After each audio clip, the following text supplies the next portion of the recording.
Hey everyone, this is Daniel, I Am Builders, here at I Am Builders HQ. Just got to the office. A couple days ago, want to welcome you to today's episode of the Xplode Strategy. If you notice, most of my videos are actually here in the car because it kind of gets the adrenaline going first thing in the morning before I get to the office, because I'm not normally like this public speaking type of guy, so it gets you up in the morning ready to attack the day when people eventually, I don't know if there's a lot of people even watching yet, but when there's people that are going to be watching.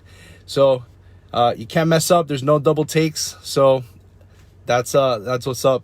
Anyways, so a couple days ago, I gave you my origin story, how I Am Builder started. The last couple days, I've been telling you little pieces of that main story. And today what I want to share with you is the time that I almost threw in the towel and closed I Am Builders. What? Yes, the time that we almost shut down, closed the doors, and it was in the infancy of I Am Builders. So imagine if that would have happened, we would have never been able to help a bunch of people, grow a business, learn all the things that we did. All of our employees, all of the people that work with us, they wouldn't be here today if that day I would have just said, you know what, I'm done. I'm going to go back to work for Coroni. I'm going to go be a project manager again. I'm going to go handle, I don't want the stress of a business, because the reality is business is stressful no matter what. And anybody that says, oh, I just want to have this beautiful business and it's, no stress, it doesn't exist. So I want to tell you about that. So back in, what was it? A couple years ago, I want to say it was like 4 or 5 years ago. I don't know, something like that, 4 or 5 years ago. So I remember I had just left my senior project manager position and I was a couple months in full time. Things were going, the first couple of weeks of my website, Google ads, everything was rocking and rolling. It was great. I was like, man, this is amazing. This is so easy. I took a course. I mean, I'm a little technical, so to me it wasn't that hard. And I remember that that there was a time that, well, it was there was actually 2 times, believe it or not. I'm gonna tell you a little bit of the first story, but the main story is what I want to talk about today. So I remember Google does this thing when you start doing advertising that it starts ranking your ads and your landing pages and things like that, and then it adjusts your costs. So of course, in the beginning, when you're new at something, you don't know what the heck you're doing. So Google, actually, they call it the Google slap. So Google started raising all my costs. Boom, boom, boom, boom, boom. And I started freaking out. I'm like, oh my gosh, I'm not going to be able to continue to pay ads. I just started. I don't have money. So I was like freaking out there. And I remember I just kind of like, I'm a Christian. So I was like, you know what, God, it's up to you. If you want me to continue this, we're going to do it. And I believe in that. So anyways, figured it out. I got my first marketing agency that they helped us out, get us kind of going, and boom, it was able to get the sales back up and everything was going fine. And that was kind of like the first hiccup. But the one that I really want to talk about, after a couple of, I want to say a few months later, so I'm growing the business. Mind you, I'm living in Miramar in an apartment. I'm working from my office. I mean, I never thought that this was going to become such a big operation, but it was me. I was like this freelancer. Now, I wasn't a freelancer, but I was a one-man operation. And if you're watching, you might even relate, because if you own a construction business, most small construction businesses are actually one-man operations. Everybody that calls, whenever they call, they're like, oh, I'm so stressed, I'm busy, I don't have time to estimate, it's just me and my wife, or me and I got my foreman, or I got my superintendent. It's just us two. We don't have time to do all this stuff. We're so stressed. So it's usually like little companies, 1 guy, 2 guys, 3 guys.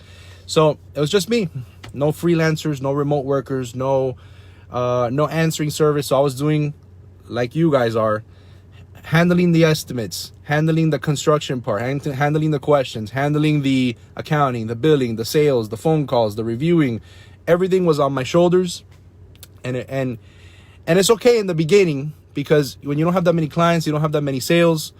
But as we kept going up and up and up, or I kept going, because there was no we yet, it was just me in the little corner of my office, of my house. I actually had this open floor plan, and it was me in the little corner with my desk, my laptop, and my big monitor. That's how I would do my estimates. And I think I was even using my cell phone those days. I didn't even have an office number. Anyways, so I remember that there was a time that it was like so stressful because it was project after project after project. People once in a while they call, they need to review, they want to double check things. It takes up a lot of time, and then I was getting call, and it was like this stressful time when one time I had like 20 estimates on the board due in the next couple of days, and I was like, man, I don't know how the heck I'm gonna freaking get this done. So I remember I was so stressed out one time that, you know, there's this thing about like deadline stress. Like when something's due and you know that you have to turn it in, and there's a bid date or there's a definitive date that you have to get it in by. There's something about that is just, I don't know, it's like a different type of stress. Anyways, so I remember I was so stressed out that I actually took a walk by the pool. We have like a nice little pool area, and I said, man, I don't want this anymore. This sucks. This is not I'd rather make less money and eliminate the stress and go back and because obviously the goal is to grow a company, make more money, have the freedom of being a business owner, all those things. But one of the things I learned in the process of growing the business is there's like this inner transformation that you have to go through, because you have to learn how to roll with the punches. You have to learn how to overcome challenges. And then in business, it's challenge after challenge after challenge after challenge. I mean, it's like that in life in general, but when you're an employee or you work somewhere, I remember that I would just go to work, I would sit down on my desk, work, boom, boom, boom, boom. If problems came up, it was less emotional because it wasn't my business. It's more of you're more objective. You make decisions a little bit better when you're objective. So, and I remember I would just be at work and I would just do my thing. And if things happen, you know what? It is what it is. I'm leaving at 5 or 6 o'clock no matter what. So, you know, I hope I can help resolve it, but it is what it is. So that's the mentality when you're used to being an employee. But when you're a business owner, that doesn't work because everything's on your shoulders. The successes, the failures, if people sue you because your estimates are bad, if people are happy or not, if people want to review, if people give you good review or bad review, it's all on your shoulders because it's your business. There's no escaping that. So you have to learn how to deal with all those things. So I remember I said, you know what? I'm not doing this thing right. I'm answering the calls. I'm not delegating anything. I'm not. And it was like the most stressful, I think it was one of the most stressful times of my life because I had so many things going on.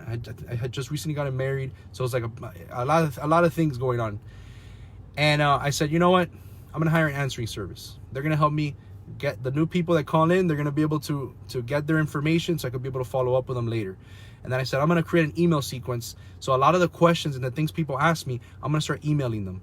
Hey, look, if you need this, we can do this. Hey, if you need that, we can do that. If you need estimates, this is how we do the estimates. This is how we can help you grow your business. This is how we can help you get all these things. And I said, you know what? I'm gonna create templates for my emails. And I said, I'm gonna create templates so that I can send examples. I'm gonna update the website and put FAQs and put all these things that are the common things that cost phone calls and emails and things like that. I'm gonna see if I can handle those. So I kind of took a step back and I said, what can I do? Number one, in my mind, I was like, what can I do to remove this stress? But in reality, what I was doing was, what can I do to improve the experience of the customer? And that's actually what ended up happening, because putting an FAQ on a website answers a lot of questions, eases a lot of stress. It lets them know that we're a legit company. Putting a better formatted website, more information on the website, having an answering service that can actually spend the time to answer the phone and take a few minutes to ask a couple questions, that's valuable. It's not like me trying to hurry them up. Hey, yeah, just send me an email. Bye. That doesn't resonate well, especially when somebody's stressed. Like if you're listening, you're probably a busy contractor, so you can kind of relate. But when you're busy and you're stressed and you have a deadline and you have bid dates, you almost you need someone to be on the other side of the phone and say, hey, look, I'm gonna take care of that for you. Don't worry. And that person can take your stress off your shoulders, and that's what they need to feel. So answering service, boom. a website, boom, FAQs, boom. So I started knocking things out, and I just sat there and I kind of took a step back. And my sales, there's this thing that I learned after, but I actually did it. I didn't really realize I was doing it. There's this like little, what is it, like I forgot what, not parable. It's like a phrase, like a saying that sometimes you have to. My nephew, believe it or not, my sales manager is actually the one that showed me this. He says sometimes you have to go hungry for a couple days so you can, and use the analogy of like a fisherman, like a guy in the like trapped on an island or something like that, right? Think about a guy in an island. He's trying to like survive, and he's every day trying to hustle, trying to find food, and he says, you know what, I'm gonna go hungry one day or 2 days, but I'm gonna make a spear. And then he goes and instead of hunting, he actually goes and makes a spear, and takes a day or two to make that spear, to sharpen it, to make it right, fix attaches the stick, goes and finds the stick. So all this takes time, right? You think, oh, it's just a spear. No, but building something it's gonna update your life it takes time.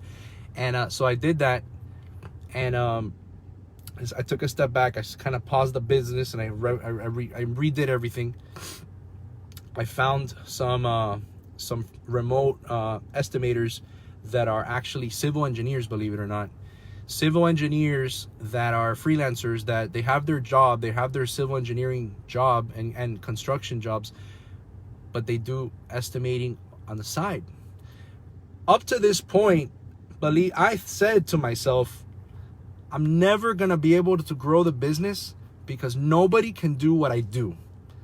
And now I think back at that, I feel like that's a little arrogant, because there's always somebody better than you at what you're doing. Believe it or not, there's always somebody better. There's always somebody better that can hang better drywall, put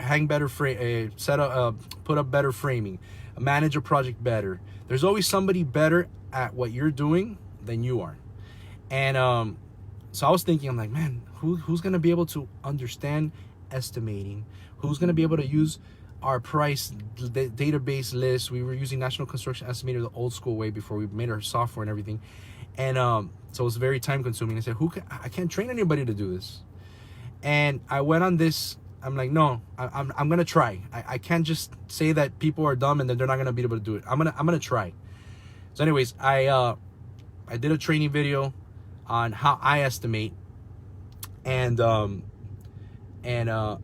showed it to these civil engineers. I said, hey, I know you guys know how to read plans and you have your own way to do it, but can you do it my way? And they're like, yeah, sure, absolutely. Boom. So I started sending, so I was doing like 60% of the estimates, and they started handling a couple of them. And oh my gosh, you don't understand. I was like, I can't believe that there's actually someone out there that can do this, that can do estimating, the technical parts, the reading the plans, the looking at the details. I can't believe there's someone that's actually able to do that. And those guys have been faithful. They've been with me for like 3-4 years. Amazing, the hardest workers I've ever had.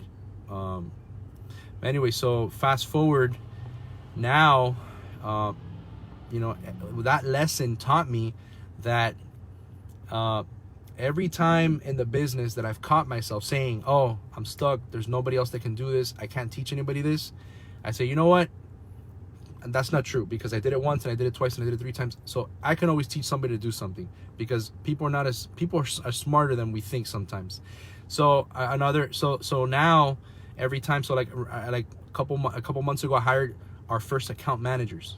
So I said, you know what, I'm not giving our clients enough time and hearing them out because I'm so busy. You know what, I want to hire special people, account managers. So I hired two account managers that are going to answer the phone and take the time and review and answer emails and check and give everything that we need so that our clients can have a really good experience, right? But I said, you know what, that's like a half sales, half account manager position, but nobody's gonna sell like me. So I started thinking that again. I said, nobody's gonna be able to sell like me because I have a technique and have a way, and I know construction. They're not as expert as me. So I started putting all these like false beliefs in my mind.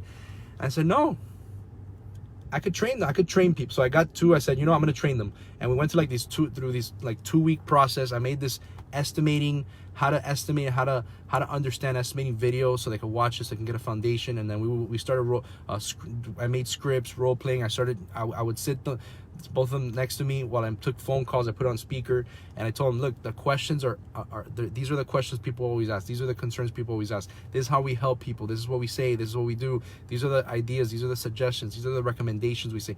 So after a couple of weeks of practice, I said, actually went on my wife and I, we had a baby. So I was like, oh, throw him into the fire.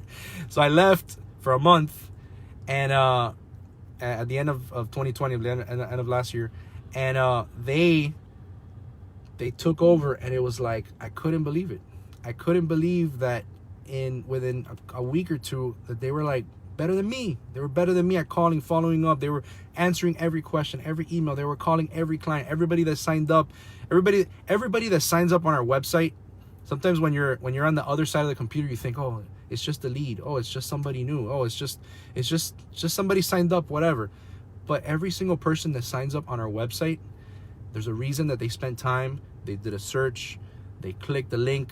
They signed up. They read your information. There's someone that has a need. They have a problem. They have something that they need a solution for. And we can't just kind of like say, oh, you know what? If they don't call, whatever. Oh, if they don't email, what? We can't have that mentality. So now our account management team is able to actually spend the time, and but all of that, and then the same thing. When I hired estimators, oh, nobody can estimate like me, and then I said, you know what, I could train. If I train these guys, I could train these guys, and then I got an architect fresh out of school. If I could train them, I could get this architect and teach him. He's one of my best estimators, Alvaro, architect, and I said, if I could train Alvaro. If I could train Alvaro, I could train Andres. If I could train Andres, I could train boom, boom, boom, boom, boom. And that's how we just kept growing. And it was like, all of this happened because of that one experience of nobody can estimate like me because I'm the best estimator in the universe, and that's it. And you know what? I shifted my mindset, and I said, you know what? I'm going to try. I'm going to give it a shot. We're not going to give up. We're going to, so I heard this thing the other day from they say sometimes when you're in business, sometimes you just want to like take a step back, like give up or kind of like take a break. But they say, you know what, instead of stepping back, lean in, like lean into the problem. Whenever there's a heavy load in front of you, a heavy weight, a big furniture piece that you can't move or something, you take a step back and you say, you know what, I'm gonna let it move itself. No, you know, you put it, you lean in a little bit more. You put a little bit more weight into it, a little bit more of your oomph into it, right? And I said, you know what? Every time I made a decision that day, I said, every time from now on that I think I can't do it or I think somebody else can't do it, instead of saying I'm going to take a step back and figure out a better way, or I'm going to take a step back and see if it just happens, I'm going to lean in and I'm going to make it happen. And that, I think, is a way that as business owners, we all need to be. We need to say, I'm gonna make things happen. I'm gonna make $300,000 a year. I'm gonna make $1 million a year. I'm gonna grow a company and teach people. I'm gonna build a team so that I'm not stressed anymore, because I'm gonna make it happen. I don't think I don't believe it can happen just yet, but I'm gonna make it happen even no matter what. And that's the way that we need to be. And all of this started, and I Am Builders is where we are today. A lot I can attribute to that day that I almost said, forget this, I'm done, I'm closing everything down, I'm just returning everybody's money, and I'm not going to do this anymore. I almost said that, and thank God I didn't, because we're here today and we made it and we survived. And it's like my one of my mentors, my old boss, he used to always tell me, he's like, right now as you're growing your business, it's like crossing a river, like a raging river. It's like one thing after the other. You got to figure things out. You got to hop on this log, on this log, on this log, and when you'll make it to the other side. But you have to overcome that. And that's kind of like a rite of passage for every business owner. I think everybody goes through it. But anyways, that's my story for today. I almost threw in the towel and shut down I Am Builders. Thank God I did it. We're here today. We're helping contractors grow their businesses, change their lives, take the stress away.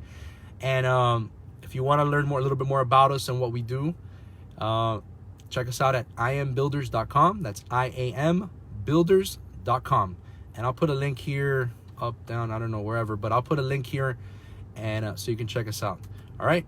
This is Daniel Quindemil, founder of I Am Builders, and heading into the office. See you later.